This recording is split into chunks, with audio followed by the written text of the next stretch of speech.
भारतीय जवान ट्रेन में दादी से अमरूद लेती है और अमरूद खाकर रेगिस्तान में गिरा देती है।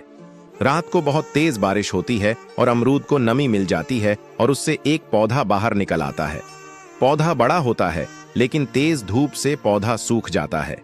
तभी भारतीय जवान रास्ते से गुजरते हुए पौधे पर पानी डाल देती है।